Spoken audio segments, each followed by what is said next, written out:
Hey, good afternoon and welcome to another ADDAZERO Insights. It's that time of the week again where we go live, we dig into one of the books, either ADDAZERO Establishing Basecamp or ADDAZERO Scales to Summit, and determine as to what methodology we can share with you today to be able to help you to be able to significantly and sustainably grow both you and your business.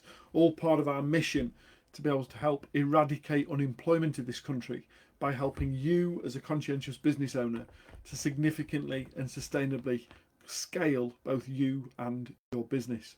Now, if you're watching this live, please be kind enough to be able to put hashtag live just to be able to let me know as to you're on the call. And if you want to drop a comment below, you're more than welcome to do so. I'll see if I can try and pick up and read some of those and respond to them accordingly. If you are watching this as a replay, just put hashtag replay so I'll know that you've caught sight of it, and let me know in the comments below the thoughts and actions that you've taken from today's live. But today we're going to go back into the first book, Establishing Basecamp, and look through and find out as to what lesson it can teach us. Don't forget, both of these books are available on the ADDAZERO website. Simply visit www.addazero.co.uk and then /shop, where both of them are available as either a paperback or as an ebook or as audible files if you prefer to listen to Audible. However, for today, I wanted to be able to get into the content within and find out as to what lesson there is. And simply all we do is we quickly just scroll through the pages of the book and find out as to where it sits, and then determine as to what lessons that we can take from today's learnings. And today we've flicked through and we're on page 98 and 99. Let's have a quick look at what it says here. So define your business strategy. A business strategy is concerned with major resource issues. Examples: raising the finance to build a new factory or plant. Strategies are also concerned with deciding what products to allocate significant resources to. For example, when Nissan chose to move its car manufacturing plant from France to the UK. Strategies are concerned with the scope of the business's activities, what and where they are to be produced. So the best way to be able to do this is with what we call a business strategy map. I'm just going to quickly read through here and share with you as to what a business strategy map might look like, and then help you to understand as to one, how to create one, and why it's so important to be able to have a strategy map that you can reference on a daily, weekly, quarterly basis as you continue to move and grow the business forward. So here it says, the business strategy map is a great way to see the whole picture of a business on a single piece of paper, and adjust and align business activities to achieve the company's long-term vision and goals. It takes the system thinking approach. Everything in an organisation and its environment is interrelated, and so determines the whole system's outputs. Strategy creation is involved because there are so many different interdependencies. And then it looks to be able to create this map in 4 different sections, and then we can balance where our time and our effort and our resource is being played. So let's just have a quick look at those sections, and then we can look at how to relate this to both you and your business. So first of all, the first section in those 4 on your business strategy map would be financial. Understanding the finances in the business as to where the money's coming from, where it's being spent, and what's left. Being able to understand the burn rate or the churn rate of cash into the business, of how much money and how quickly money is being collected into the business, and how quickly it's being spent or retained within the business, and having some metrics to be able to measure. Are you growing too fast and as a result potentially growing broke? Or have you got a method of being able to ensure that there is sufficient cash coming into the business to cover all of the outgoings, that you never find yourself with too much month left at the end of the money? There should be enough money left at the end of each month. So first of all, a financial dashboard to understand the cash, not just in and out of the business, but the cash flow through the business, and to understand as to where investment is required or when it's required, or the time frames where you're going to have some peaks and troughs in the cash in and out of the business, certainly with retainers, or if things are on an annual subscription, and when you're going to be able to have large chunks of cash either coming into or out of the business and the progress, the flow of money through the business. How quick is it coming in? When are you collecting it? What are you doing it with it's there? And how quickly is it leaving you again? So first of all, the four of those four measures is a financial dashboard. The second measure, it says here, is the customer. What do they want and what do they need?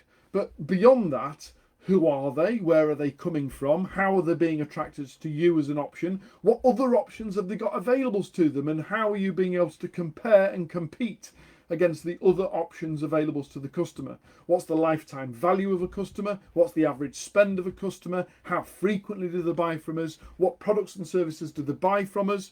What products and services could they buy if we were to upsell, cross-sell, or even downsell to be able to increase the lifetime value of a customer? So understanding the customer journey through the business of how they get to us, how do we react and respond to them when they get to us, how long do they stay with us, and what do they do as they leave? Have we got an offboarding process for when customers finally choose to be able to move on and either purchase from elsewhere or to simply no longer require the service or products that you offer? The next measure is the internal processes and determining as to have we got the systems and processes in place to ensure that we've got consistency throughout the business, that we're not having to create new things all of the time, every single time a new customer comes into the business. Have we got a process to follow? And does everybody know how to be able to follow the process? Is everyone following the process? And how effective is that being done? Now, don't get me wrong, one of the big pet hates I've had over the last couple of years or so is how quickly people have moved to automation in order to be able to create scale. Now, just because it means that you can send 1 million emails instead of 100 emails doesn't necessarily mean that that's the right things to do. We need to measure the customer experience and go back to that second dashboard to say, if I automate the process, what impact is it having on conversion value, on lifetime value of a customer, on retention rates, on conversion rates? How is that impacting the relationship? As opposed to thinking, well, I can automate that and move on to the next thing, so I'll do it and move on. As opposed to measuring the impact that has for both you and the business and for the customer as they come into, through, and out the other side of our business. So understanding the internal processes that we have and are able to be able to measure accordingly to establish, have you got the right processes being delivered in the right manner with the right level of resources to measure the outcome, to measure the outcomes, to understand the impact of moving from manuals to automation or from manuals to one-to-one to one-to-many. Yes, it's the right things to be able to do to grow the business, but not if it has a detrimental impact and your conversion rate goes from 1 in 10 to 1 in 100. That's 99 other people that are really fed up and frustrated that are going to share the brand and the message in a not so positive way to all of the people in their network. So understanding the systems and processes internally of the business and how are they impacting the growth and scale of the business. And then finally, you don't know what you don't know. And the things that have got you to where you are now are unlikely to get you to where you want to be in the future. So the fourth measure is, what are you doing to be able to increase your knowledge, your experience, your competencies? How do you learn and grow that as the business continues to grow, you're growing with it, as opposed to you becoming the bottleneck because the business has more capacity than you're capable to give consideration and thought to. So understanding that for every time that the business grows to the next level, be that from 5 figures to 6 figures, or 6 figures to multi-6 figures and into 7, or 7 to multi-7 into 8 into 9, that it requires a different level of thinking and a different level of learning and competency to be able to effectively manage that level of business. And therefore, have you got a training development budget for yourself, for your team, for where are you applying your continual professional development, and having a dashboard to understand that as the business grows, you need to grow, and as you grow, the business has to grow also, because otherwise there's this incongruence that causes a whole series of bottlenecks and frustrations, both for the business and for the business owner. And that's all on pages 98 and 99 in Established Basecamp, the first book that we wrote on ADDAZERO. Again, just a quick reminder that this isn't a reading book as such, and although you could read it from cover to cover, there's lots of information there, it's more of a reference guide. It's more of something that you can simply pick up and quickly flick through and read something as I've just done today, and then be able to give you the insight and the knowledge and the understanding of what to do and how to do to be able to move both you and your business further forward. Quick question for you today. What have you got from us today, and being able to talk about the strategy map that you could implement over the next days or couple of weeks to be able to help you have far more confidence and competence in the decisions that you make in your business? I'm a firm believer on data-driven decision making, and therefore what do you need to have in place? The dashboards, the content, the information that supports the decisions that you're making, not just in the moment, but for the strategy and growth of the business throughout the next quarter and for the next year or so. And then subsequently, who else needs to be here? Who else needs to be in this community to be able to hear of our weekly ADDAZERO insights, to be able to help them and their business also?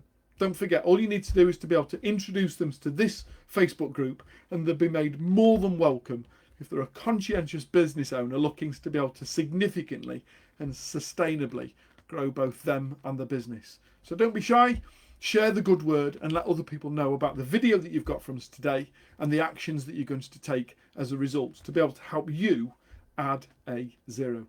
God bless, take care. If I can be of any further help, simply get in touch. Otherwise, I'll be back next week on Monday lunchtime to share some more insights from either book 1 or book 2, Scale to Summit. Have a great week. Let me know in the comments as to what you've taken from today's video. I look forward to seeing you again next week. Bye now.